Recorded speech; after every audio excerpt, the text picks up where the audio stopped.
ರಾಜ್ಯದ 2 ಕ್ಷೇತ್ರಗಳ ಉಪಚುನಾವಣೆಯ ಕಾವು ದಿನ ಕಳೆದಂತೆ ಜಾಸ್ತಿ ಆಗ್ತಾ ಇದೆ. ಪ್ರಮುಖವಾಗಿ ಕಾಂಗ್ರೆಸ್ನಲ್ಲಿ ಅಬ್ಬರದ ಪ್ರಚಾರ, ಸರ್ಕಾರವೇ ಬೀಡು ಬಿಡೋ ಮೂಲಕ ನಾನಾ ರೀತಿಯ ಪ್ಲಾನ್ ರೂಪಿಸ್ತಾ ಇದೆ.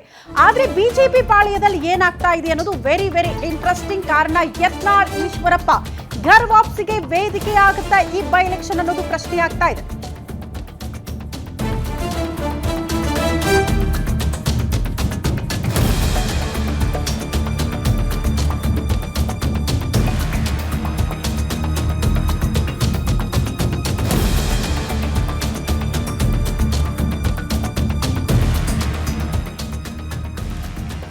ಬೈ ಎಲೆಕ್ಷನ್ ಅಖಾಡ ದಿನ ಕಳೆದಂತೆ ರಂಗು ಪಡೆದುಕೊಳ್ತಾ ಇದೆ. ಬಿಜೆಪಿಯಲ್ಲಿ ಯತ್ನಾಳ್ ಈಶ್ವರಪ್ಪ ಅವರ ಘರ್ ವಾಪಸಿಗೆ ಇದೇ ಬೈ ಎಲೆಕ್ಷನ್ ವೇದಿಕೆ ಆಗುತ್ತಾ ಅನ್ನೋದು ಪ್ರಶ್ನೆ ಉಚ್ಚಾಟಿತ. ಯತ್ನಾಳ್ ಈಶ್ವರಪ್ಪ ಪ್ರಚಾರಕ್ಕೆ ಬಿಎಸ್ವೈ ಕೊಟ್ಟಿದ್ದಾರ ಗ್ರೀನ್ ಸಿಗ್ನಲ್.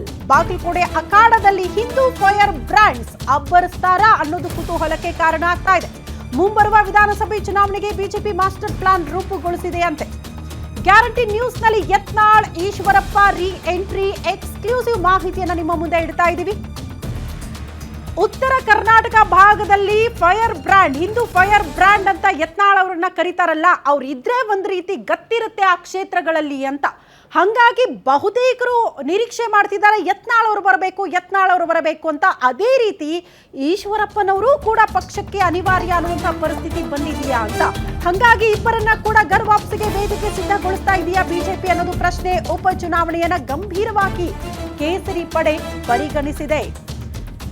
ಪಕ್ಷದಿಂದ ದೂರವಾಗಿರೋ ಯತ್ನಾಳ್ ಈಶ್ವರಪ್ಪ ಘರ್ ವಾಪಸಿಗೆ ಪ್ಲಾನ್ ರೂಪುಗೊಂಡಿದೆ. ಇನ್ನೊಂದು ವೆರಿ ಇಂಟ್ರೆಸ್ಟಿಂಗ್ ಮಾಹಿತಿ ಅಂದ್ರೆ, ಲಿಂಗಾಯತ ವೋಟ್ ಬ್ಯಾಂಕ್ ಕೈ ತಪ್ಪಬಾರದು ಅನ್ನೋ ಕಾರಣಕ್ಕೆ ಇವ್ರನ್ನೆಲ್ಲ ವಾಪಸ್ ಪಕ್ಷಕ್ಕೆ ಕರೆತರುವ ಪ್ಲಾನ್ಗಳಾಗ್ತಾ ಇದೆಯಾ. 2 ಕ್ಷೇತ್ರಗಳಲ್ಲೂ ಕೂಡ ನಿರ್ಣಾಯಕ ಆಗಿರುವಂತಹ ವೋಟ್ಗಳು ಯಾವ್ದಾದ್ರು ಇದ್ರೆ ಅದು ಲಿಂಗಾಯತ ಸಮುದಾಯವನ್ನ ಓಲೈಕೆ ಮಾಡೋ ನಿಟ್ಟಿನಲ್ಲೂ ಕೂಡ ಇಬ್ಬರೂ ಪಕ್ಷಕ್ಕೆ ಅನಿವಾರ್ಯ ಆಗ್ತಾ ಇದ್ದಾರಾ ಅನ್ನೋದು ಪ್ರಶ್ನೆ. ಆಡಳಿತ ಪಕ್ಷಕ್ಕೆ ಸೋಲುಣಿಸೋ ಸಲುವಾಗಿ ಹಲವು ತಂತ್ರಗಳ ಮೊರೆ ಹೋಗ್ತಾ ಇದೆಯಂತೆ ಬಿಜೆಪಿ. ಹಂಗಾಗಿ ಇಬ್ಬರು ಹಿಂದೂ ಫೈರ್ ಬ್ರ್ಯಾಂಡ್ ನಾಯಕರಿಗೆ ಬಿಜೆಪಿ ಮಣೆ ಹಾಕ್ತಾ ಇದೆ. ಇಬ್ಬರ ಬಗ್ಗೆಯೂ ಕೂಡ ಸಾಫ್ಟ್ ಕಾರ್ನರ್ ತಾಳೋದಕ್ಕೆ ಬಿಜೆಪಿ ಮುಂದಾಕಿದೆ ಅನ್ನೋದ್ರ ಡೀಟೇಲ್ ಸದ್ಯ ಸಿಗ್ತಾ ಇದೆ. ಈಶ್ವರಪ್ಪ ಅವರ ಬಗ್ಗೆ ಸಾಫ್ಟ್ ಕಾರ್ನರ್ ಇದ್ರೂ ಕೂಡ ಯತ್ನಾಳ್ ಅವರ ಬಗ್ಗೆ ಇರ್ತಿರ್ಲಿಲ್ಲ. ಬಟ್ ಈ ಬಾರಿ ಯಾಕೋ BS ಯಡಿಯೂರಪ್ಪನವರೇ ಮನಸ್ಸು ಮಾಡಿದ್ದಾರಂತೆ.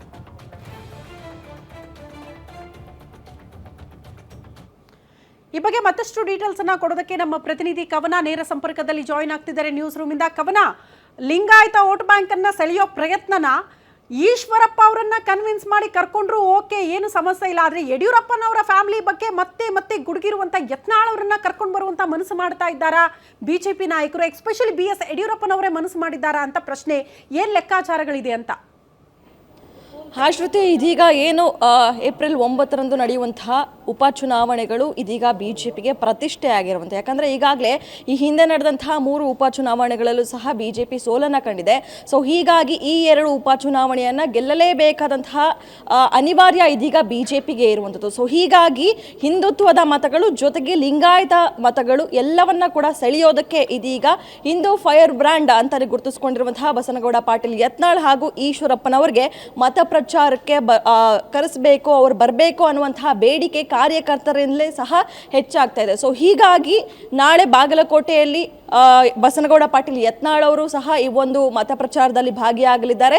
ಈಶ್ವರಪ್ಪನವರು ಸಹ ಭಾಗಿಯಾಗ್ತಾರೆ ಅನ್ನುವಂತಹ ವಿಚಾರಗಳು, ಹೇಳಿಕೆಗಳು ಸಹ ಕೇಳಿ ಬರ್ತಾ ಇದೆ. ಆದರೆ ಯಾವತ್ತು ಅನ್ನುವಂಥದ್ದು ಸಹ ಇದುವರೆಗೂ ತಿಳಿದು ಬಂದಿಲ್ಲ. ಆದರೆ ನಾಳೆ ಯತ್ನಾಳ್ ಅವರು ಈ ಒಂದು ಮತ ಪ್ರಚಾರದಲ್ಲಿ ಭಾಗಿಯಾಗ್ತಾ ಇರುವಂಥ, ಯಾಕಂದರೆ ಈಗಾಗಲೇ ಯತ್ನಾಳ್ ಅವರು ಪಕ್ಷ ವಿರೋಧಿ ಚಟುವಟಿಕೆಗಳನ್ನು ಮಾಡಿ ಹೈಕಮಾಂಡ್ ಕೆಂಗಣ್ಣಿಗೆ ಗುರಿಯಾಗಿ ಉಚ್ಚಾಟಿತರಾಗಿರುವಂಥವರು. ಆದರೆ ಇದೀಗ ಅವರೇ ಮತ ಪ್ರಚಾರಕ್ಕೆ ಬರಬೇಕು ಅನ್ನುವಂಥದ್ದು ಸಹ, ಯಾಕಂದರೆ ಈಗಾಗಲೇ ಈ ಹಿಂದೆ ನಡೆದಂತಹ ಉಪಚುನಾವಣೆಯಲ್ಲೂ ಸಹ ಸ್ಟಾರ್ ಕ್ಯಾಂಪೇನರ್ ಆಗಿ ಯತ್ನಾಳ್ ಅವರು ಮತ ಪ್ರಚಾರವನ್ನು ಮಾಡಿದರು. ಅದೇ ರೀತಿಯಾಗಿ ಈ ಬಾರಿಯೂ ಸಹ ಯತ್ನಾಳ್ ಅವರೇ ಮತ ಪ್ರಚಾರವನ್ನು ಮಾಡಬೇಕು ಅನ್ನುವಂತಹ ಹೇಳಿಕೆಗಳು ಸಹ, ಕೂಗು ಸಹ ಕೇಳಿ ಬರ್ತಾ ಇರೋದು. ಇದರ ಜೊತೆಗೆ ಯಡಿಯೂರಪ್ಪನವರು ಸಹ ಇದೀಗ ಯಾರು ಬೇಕಾದರೂ ಮತ ಪ್ರಚಾರ ಮಾಡ್ಬೋದು, ಅವಕಾಶ ಇದೆ ಅನ್ನುವಂಥ ಹೇಳಿಕೆಯನ್ನು, ಅಂದರೆ ಯಾವುದೇ ರೀತಿಯಾದಂತಹ ತೊಂದರೆ ಇಲ್ಲ ಅನ್ನುವಂಥ ಹೇಳಿಕೆಯನ್ನು ನಿನ್ನೆ ಅಷ್ಟೇ ಕೊಟ್ಟಿದ್ರು. ಸೊ ಹೀಗಾಗಿ ಎಲ್ಲೋ ಒಂದು ಕಡೆ ಯತ್ನಾಳ್ ಅವರ ಪರವಾಗಿ ಎಲ್ಲೋ ಸಾಫ್ಟ್ ಕಾರ್ನರ್ ಬರ್ತಾ ಇದೆಯಾ? ಯಾಕಂದರೆ ಈ ಒಂದು ಉಪಚುನಾವಣೆಯ ಮೂಲಕ ವಿಧಾನಸಭಾ ಚುನಾವಣೆ ಏನು 2028ರ ವಿಧಾನಸಭಾ ಚುನಾವಣೆಗೆ ಎಲ್ಲ ತಯಾರಿಯನ್ನು ನಡೆಸ್ತಾ ಇರುವಂಥದ್ದು.